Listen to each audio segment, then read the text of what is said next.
Before we get into today's show, let me tell you about HubSpot. If you're hustling in the trenches to build a business or bootstrapping one of your own, let's talk about an AI-powered tool that can lighten up your workload a bit. HubSpot's Campaign Assistant is a game changer for creating marketing campaigns at scale. It quickly turns your key selling points into a cohesive pitch, which helps you deliver knockout emails, ads, and landing pages in minutes. So let Campaign Assistant take care of the campaigns so you can get back to growing your business. Work smarter, not harder at HubSpot.com/campaign-assistant. Hey everyone, it's Friday, December 2nd. I'm Zachary Crockett here with Juliet, Bennett, Rylah, and you're listening to The Hustle Daily Show.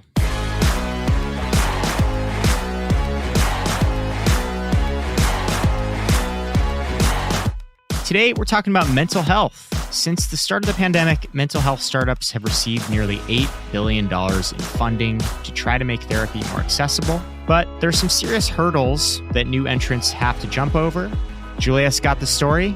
But before we get into that, here's what else is going on in business and tech.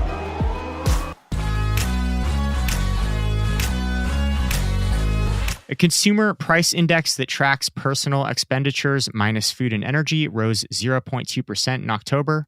That's slightly less than the Fed's 0.3% estimate, and it suggests that price increases could be slowing, or at the very least stabilizing, after a tumultuous year. Elon Musk has enough going on as is, but his neurotechnology company Neuralink is hoping to hold human clinical trials of its brain implant within the next 6 months. Just remember though, love or hate him, Musk doesn't have a great track record hitting his deadlines. He's also going to need a lot of government approval, which can be a slog to say the least. Speaking of futuristic stuff, OpenAI dropped ChatGPT. That's a chatbot that can answer detailed questions, write code, type essays, and a whole lot more. In other words, the bots are coming for us. Password manager LastPass suffered yet another data breach. That's the second one in 3 months, and it's by the same unauthorized party as last time. But the company does say that there's no evidence that customer data was accessed. We've heard that one before. And lastly, Netflix is expanding its preview club from 2,000 members to tens of thousands of subscribers. That group gets to provide feedback to Netflix on content prior to release. Netflix suffered 2 straight quarters of subscriber losses earlier this year, and this is a little bit of an effort to ensure that their $17 billion annual content budget is being well spent.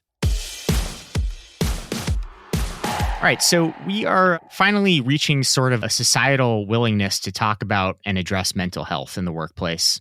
And whenever there's a cultural shift like this, there are always a bunch of startups waiting in the wings. Juliet, can you fill us in on this influx we've seen in the space? What's going on? Yeah. So the impetus for talking about this is a Business Insider article I read this morning about how some of these startups are pivoting strategies. But apps in the mental health care space is obviously something that I've been thinking about and talking about for a really long time. So great time to talk about it now. But basically, amid the pandemic, obviously, people started going to therapy online more than ever. And there were already apps going on then. And now there's even more. In 2020, the American Psychological Association reported as many as 20,000 mental health apps were up and running. Oh my gosh. And what's interesting here is this article is dated January 1st, 2020. So that's before the pandemic. Wow. Or I guess when it was just getting started. And this includes stuff like talk therapy, meditation apps like Headspace and Calm, journaling apps, mindfulness apps, anything that you can put in the wellness mental health sector. But only a few of these apps have received FDA approval.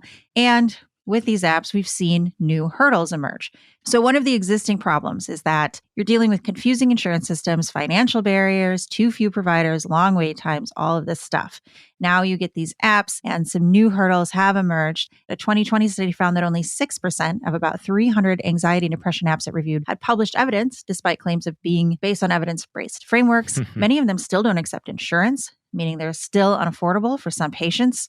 Some of the cost-cutting efforts had come at the expense of care, shorter visits. I was reading in that article that Cerebral, I think, had cut its visits with providers to maybe 15 minutes and not even like every week. So hard to get anything done in 15 minutes, really. Exactly. And then, there were concerns over Cerebral and other online platforms prescribing drugs too freely, like Adderall, for example. Jeez. Okay. That's a whole slew of problems. The most concerning to me on there is that only 6% have even published any type of evidence-based framework that their methods are effective. It seems like, this is a kind of a classic startup model of jumping into a space without doing any of the regulatory or sort of formal work that the traditional model of the industry follows. And I think we've seen that. We've seen these apps and maybe they have good intentions and they come along on board, all these startups, and they're like, we're going to disrupt this industry and we're totally going to fix it. And then, shit happens and it's not good. Right. And especially when you're talking about, something as important as mental health. This isn't Uber breaking transportation laws. These are startups that purport to want to help people through some difficult issues. Right. And it's a very well-funded sector. It had received $7.8 billion in funding over the last 2 years. Wow. So a lot of money was being pumped into this. But, another thing is apparently, and this is something I find really funny, and I will tell you why in a second. So apparently in 2018, the cost for a startup to acquire a new patient for DTC care was about $150. And now it's like $500 all the way up to $1,000 per customer. For one customer. Yeah. And this is partially due to competitors flooding the market, privacy updates on certain devices, like your Apple devices. But one thing that I have noticed, I'm going to tell you a story. Let's hear the story. So I was looking for a therapist, in part because there's not a stigma around it. Like it's just, everyone should get one. Yeah. Beneficial for everybody. I finally have insurance. I also have like a chronic illness. So I wanted to talk to somebody about managing that. So, you think it's going to be simple. No, I called so many places and none of them took my insurance or there were other complications. So finally, I did start looking at the apps. And the one app that I looked at that the story is about is Talkspace. Talkspace is an app where you get matched with a therapist for online therapy. So I went through this whole complicated onboarding process, but it wouldn't tell me if it took my insurance. And it was like, once you get through this whole process, you'll have a dashboard and then you can check your insurance. And I don't know, maybe I did it wrong or something. But by the time I got to that point, that page was gone. And the only thing I could do was book an appointment. And I was like, well, I don't want to book an appointment if you're not going to take my insurance. So then I contacted them and I was like, hey, I don't think you take my insurance, but can we verify this? So they said, no, we don't take your insurance. Let us know if there's anything else we can do for you. So I was like, okay, I'll just cancel my subscription because Talkspace is a subscription service. So then I get all these follow-up emails that are like, we noticed that you enrolled with us, but you didn't continue sign up, basically telling me like the next step is on me in my journey towards enlightenment or whatever. Right. And it's like, well, that would be great, but really, I'm just not going to pay several $100s a month when I have insurance. Sure. And then the next month, I wake up and they had, for some reason, charged me like $400 because they forgot to cancel my subscription. No. And then it's like, I'm a person that's dealing with like multiple apps and processes all at the same time, right? And I still, even though Talkspace won't work for me, I get served ads for it on Instagram and Facebook and Twitter and everything constantly. And every one of those impressions costs money, right? But I know it won't work for me. And so I think it's interesting that these apps are trying so hard to get customers, or they were at least trying so hard to get customers. And they're just constantly paying to serve ads to people who can't use them. It's the same thing as like when you buy something and then like immediately you get 30 ads for the thing you just bought. It's like, there's no metric for how much money these people are wasting. Right. Oh my gosh. Juliet's wild adventures with DTC healthcare. Yeah. I actually have a DTC healthcare GI stomach doctor. That one's going kind of okay. So, there's that at least. But I guess part of the purported value add of all these new startups is to streamline this complex system, make it easier, quote unquote, democratize, access to these services. I hear stories like yours all the time. Is healthcare just like too big of a problem for these DTC companies to tackle? Like, what is the underlying problem here? Yeah, I wonder if that is the case, especially in the United States. The end of this article was talking about the pivoting strategies and the other things that they were trying because, this just isn't working for many people. One thing is, stopping the digital ads, relying on referrals instead. That would probably help them at least save some money. And also not trying to get individual patients, but partnering with employers who pay a fee for their employees to access the services.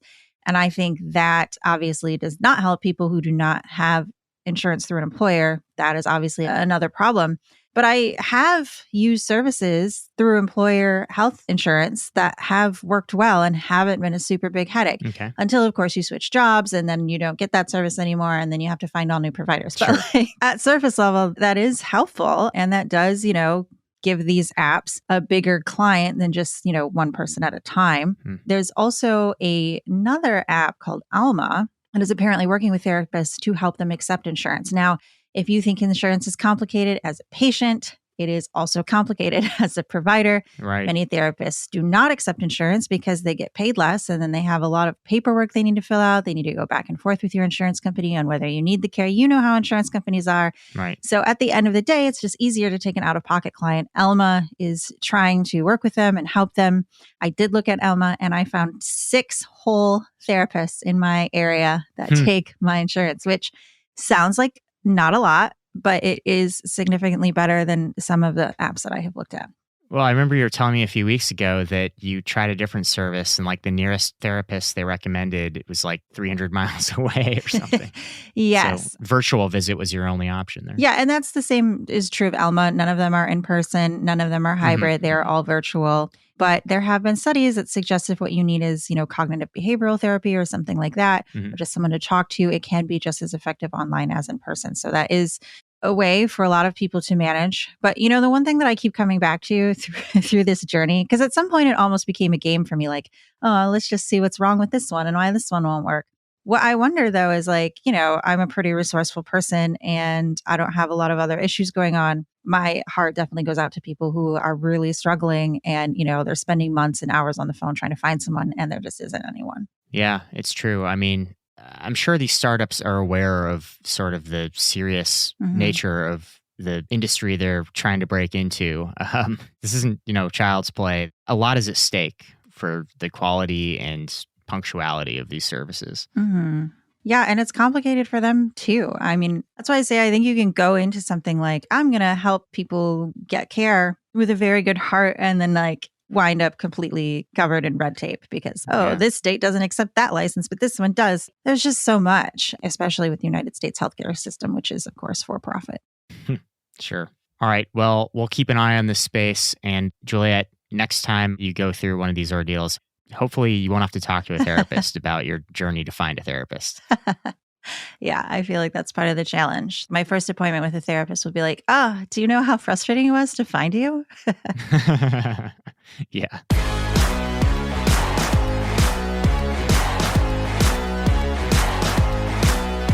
All right. Well, that's going to do it for us today. Thanks for tuning into the Hustle Daily Show. We're a proud part of the HubSpot Podcast Network. Our editor today was Robert Hartwig, and our executive producer was Darren Clark. We've got a lot more tech and business coverage in our newsletter. If you're not subscribed, go get yourself signed up at thehustle.co/email. Have a great Friday, and we'll see you bright and early on Monday.